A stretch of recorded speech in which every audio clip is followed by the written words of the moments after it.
క్రమశిక్షణకు కర్తవ్యానికి కార్యదక్షతకు మారుపేరైనటువంటి తెలుగుదేశం పార్టీ కార్యకర్తలకు వేదికను అలంకరించినటువంటి రాజకీయ దురంధరులకు అదేవిధంగా చర్చాగోష్ఠిని వేదికగా చేసుకొని పార్టీ గళాన్ని బలంగా వినిపిస్తూ అంచెలంచెలుగా ఎదిగి ఈరోజు గుంటూరు జిల్లా అధ్యక్షులుగా ప్రమాణ స్వీకారం చేసినటువంటి పిల్లి మాణిక్యాలరావు గారికి, అదేవిధంగా తన పూర్తి జీవితాన్ని తెలుగుదేశం పార్టీ కోసం అంకితం చేసినటువంటి శ్రీనివాస్ గారికి, 40 మంది కార్యవర్గ సభ్యులకు, పాత్రికేయులకు అందరికీ కూడా ధన్యవాదాలు.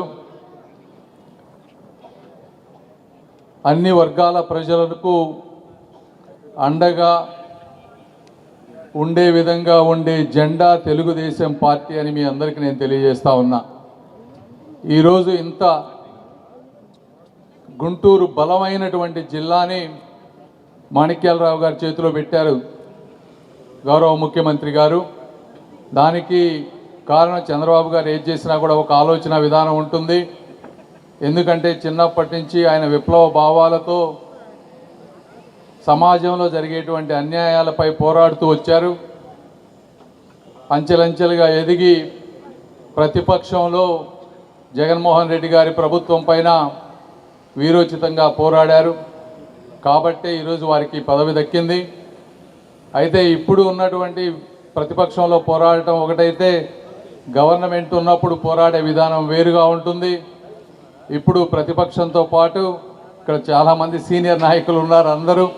వీరందరితో కలిసి పనిచేయడం అంటే కత్తి మీద సాము లాంటిదే.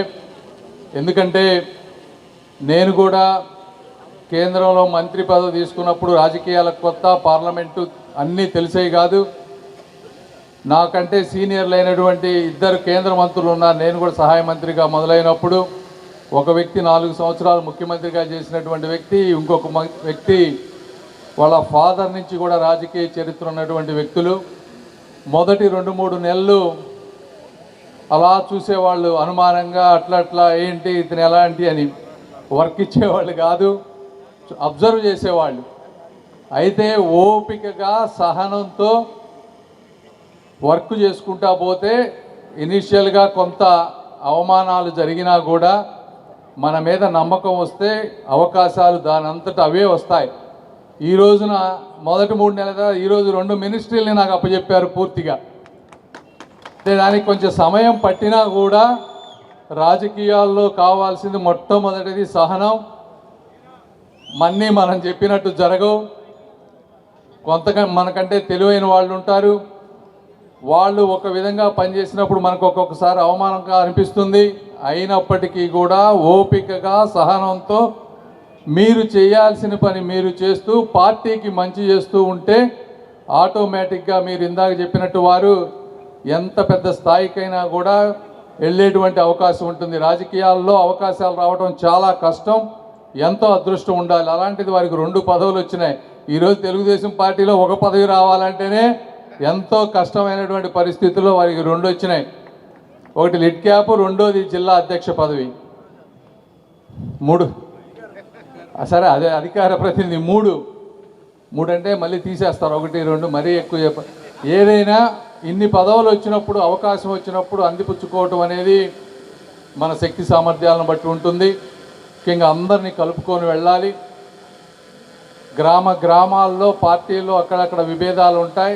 ఎమ్మెల్యేల సహకారంతో వాళ్ళని అడిగి ఆ గ్రామాలకు వెళ్ళి గ్రూపులన్నింటినీ ఏకం చేసుకొని పార్టీ ఓట్ బ్యాంకుని పెంచుకుంటూ ఎక్కడైతే బూత్స్లో ప్రాబ్లం ఉందో అవన్నీ చేస్తే అప్పుడు నిజంగా అధ్యక్ష పదవికి న్యాయం చేసిన వాళ్ళం అవుతాం. కాబట్టి ఇవన్నీ చేయాలంటే అంత ఈజీ పని కాదు. అయినప్పటికీ మీరు చేస్తారు. ఎందుకంటే ప్రతిపక్షంలో జగన్మోహన్ రెడ్డి గారి మీద పోరాడాలి. అక్కడ ఆవేశం కావాలి, ఇక్కడ మాత్రం సహనం కావాలి. 2 బ్యాలెన్స్ చేసుకొని వర్క్ చేసుకుంటే మీకు మంచి భవిష్యత్తు ఉంటుంది. ఎందుకంటే చాలా తక్కువ మంది రాజకీయ లక్షణాలు కలిగినటువంటి, పోరాట పటిమ కలిగినటువంటి, నాయకత్వ లక్షణాలు కలిగిన వాళ్ళు ఉంటారు. అదృష్టం మీకు వచ్చింది కాబట్టి మీకు మంచి జరగాలని కోరుకుంటూ, అదేవిధంగా అందరికీ పదవులు రాకపోవచ్చు. మీకు తప్పనిసరిగా ఎవరికైతే పదవులు వచ్చినాయో వాళ్ళందరూ ఈ ప్రాంతంలో చక్కగా పనిచేసుకునే విధంగా పూర్తిగా నా వంతు మా ఆఫీస్ కానీ అందరం మేము సహకరిస్తాం. అదేవిధంగా ఎవరికైతే పదవులు రాలేదు, ఎందుకంటే ఈ 2 సంవత్సరాలు కొన్ని పదవులు ఉంటాయి, తర్వాత దాంట్లో కూడా వచ్చే విధంగా మేము నిరంతరం మా ప్రయత్నాలు మేము చేస్తూ ఉంటాం. చాలామంది అనుకోవచ్చు మేము చెప్పట్లేదని కొంతమందికి, కానీ అది వాస్తవం కాదు. పార్టీలో కష్టపడ్డ వాళ్ళ పేర్లు మేము రిపీటెడ్గా అందరికీ చెప్తూ ఉంటాం. ఉన్న సామాజిక వర్గాలు అన్నిటినీ బ్యాలెన్స్ చేసుకొని, కూటమి బ్యాలెన్స్ చేసుకొని చంద్రబాబు నాయుడు గారు కొన్ని డెసిషన్స్ తీసుకుంటారు. ఆ డెసిషన్స్ ప్రకారం మేము గౌరవించి ముందుకు వెళ్లాల్సినటువంటి అవసరం ఉంది. మేము అదే చేస్తామని కూడా మీ అందరికీ నేను తెలియజేస్తూ ఉన్నాం.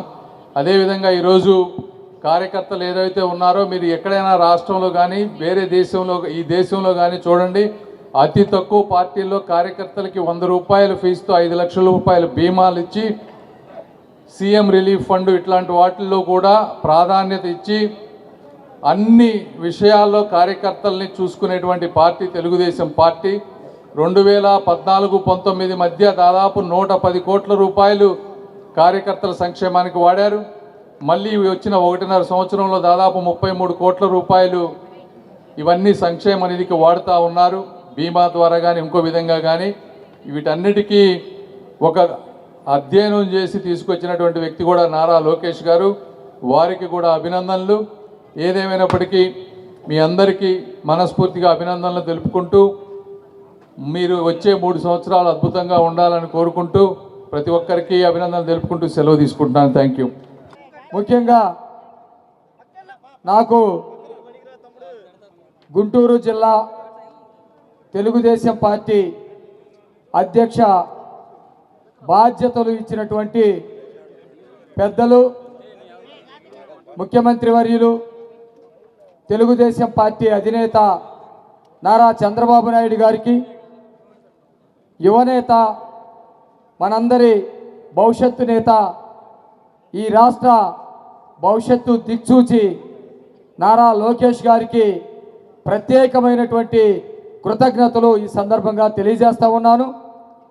అట్లాగే అధ్యక్షుడిగా నియమించడానికి ఈ జిల్లాలో ఉన్నటువంటి పెద్దలు, కేంద్ర మంత్రి వర్యులు పెమ్మసాని చంద్రశేఖర్ గారు, సీనియర్ శాసనసభ్యులు ధూళిపాల నరేంద్ర కుమార్ గారు, శాసనసభ్యులు ఆలపాటి రాజేంద్ర ప్రసాద్ గారు, నక్కా ఆనందబాబు గారు, బోర్ల రామాంజనేయులు గారు, శ్రావణ కుమార్ గారు, అట్లాగే గల్లా మాధవి గారు, నసీర్ గారు, ఈ జిల్లాలో ఉన్నటువంటి ప్రతి ఒక్క ఎమ్మెల్యేలందరూ కూడా సపోర్ట్ చేసి నన్ను జిల్లా అధ్యక్షుడిగా నియమించేదానికి వాళ్ళు సహకారం అందించినందుకు వాళ్ళందరికీ ప్రత్యేకమైనటువంటి కృతజ్ఞతలు తెలియజేస్తా ఉన్నాను. మీరందరూ ఈ కార్యక్రమాన్ని ఇంత దిగ్విజయంగా నడిపినందుకు మీ అందరికీ ప్రత్యేకమైనటువంటి కృతజ్ఞతలు, అభినందనలు తెలియజేసుకుంటూ ముగిస్తా ఉన్నాను. పిల్లి మాణిక్యరావు అను నేను తెలుగుదేశం పార్టీ గుంటూరు జిల్లా అధ్యక్షునిగా బాధ్యతలు స్వీకరిస్తున్నాను. తెలుగుదేశం పార్టీ